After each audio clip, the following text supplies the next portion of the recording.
Committing to the independent development of a video game is an admirable venture, and for Norwegian-based indie developer D-Pad Studio, developing their breakout title Owlboy was no easy feat. Originally being developed sometime in 2007, Owlboy would not see its initial release on Windows until November 1st, 2016, then being subsequently released on Mac OS and Linux on January 27th, 2017, Nintendo Switch on February 13th, 2018, and finally on both Xbox One and PlayStation 4 on April 10th, 2018.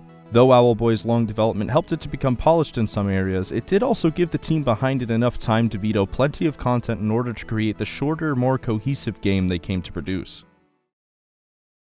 Owlboy has players taking control of Otis, a mute member of a species of anthropomorphic owls the title simply refers to as owls. Otis spends the game's opening segment learning the roles that owls play in society and, more specifically, the settlement that Otis hails from, Veli. While being trained, Otis's teacher Agio deems him a failure and is very proactive in letting Otis know how he feels. For a task that he is capable of doing, Otis is put on duty to keep an eye out for and report any pirates that he may notice approaching Veli. While he is on duty, he and his friend Getty notice someone causing mischief and follow the character into a cave. After having spent time in that cave and unsuccessfully tracking down the trickster, the two exit to find that pirates have started invading Veli. What precedes is a story that follows Otis as he faces the larger repercussions of this invasion and how he deals with those around him, reinforcing the idea that the invasion itself was his fault. Owlboy takes strong themes like social isolation, blame, and guilt, as well as acceptance, forgiveness, and cooperation head-on and maintains its footing the whole way through.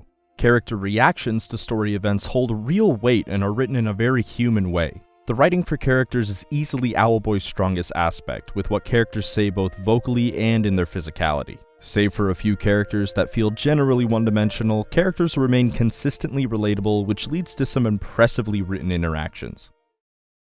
Taking direct inspiration from the likes of Kid Icarus and Super Mario Bros. 3, Owlboy has Otis soaring about the skies of various regions in and around Veli. Players are able to freely control Otis's movements through the air and on platforms while also being able to dash, spin, and grab items to unearth them. Otis is additionally able to grab onto Getty and a number of other characters through the course of the story that expand his combat possibilities. Getty, for example, is a standard gunner, being able to shoot frequent individual shots while Otis traverses through the air. While in a state of carrying, players control Otis with the left stick on their controller and the gunner's aim path with the right stick using the right trigger to shoot. Flying freely in this 2D space while also having free reign over attack position becomes intuitive very quickly, though for those less experienced with 2D action platformers, this could potentially be a disorienting control scheme. Flying independently, however, is incredibly natural and is used regularly to proceed through the many vertical sections as well as stealth missions, of which the game has a number of. Most of these require Otis to hide behind objects to keep out of the line of sight of enemy pirates. The number of stealth missions in Owlboy makes sense within the context of the story and serve it well, but this is to the fault of the gameplay as they end up muddying up the pacing and become less enjoyable as time goes on. As Owlboy is largely a story-driven game, advancing from one area to another is almost always a point A to point B endeavor. However, since so much of the gameplay is centered around free movement, a lot of the connecting environments have something of a pseudo-open world quality to them. This is Owlboy's biggest fault. Despite this open-worldedness, Owlboy does not have any map to speak of. The time spent wandering around the skies in pursuit of areas that may have escaped your mind with time is wildly detrimental to the enjoyment of this game. Exploration is de-incentivized for fear of getting lost and losing direction in the main quest, making the game feel involuntarily linear. This, mixed with thematic dungeons containing enemies that are not fun to engage with, makes what had the bones of an incredibly promising and fun game a slogging experience to work through.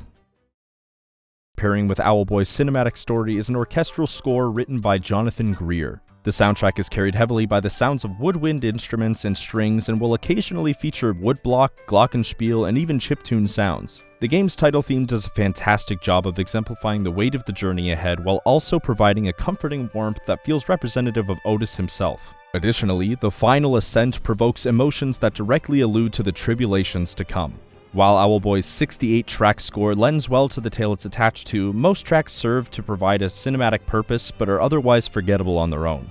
This commitment to storytelling is something that was important to D-Pad during their time developing this title. In an interview with an organization named Media Glitch from 2018, Owlboy's creator and sole visual artist Simon Stafsnes Andersen speaks on multiple areas of development and the struggles that came with it. He speaks on how the story was originally meant to take a more comedic direction in a similar fashion to Earthbound, and as they kept expanding upon their ideas, a more emotionally intelligent and consequential story came about. Due to this drastic change in form, Simon admits that Owlboy originally had nearly twice the amount of content that had to be cut in order to keep thematic consistency. Content that was ultimately cut includes multiple bosses, an additional gunner character, and a sub-game designed around the limitations of the Nintendo Entertainment System.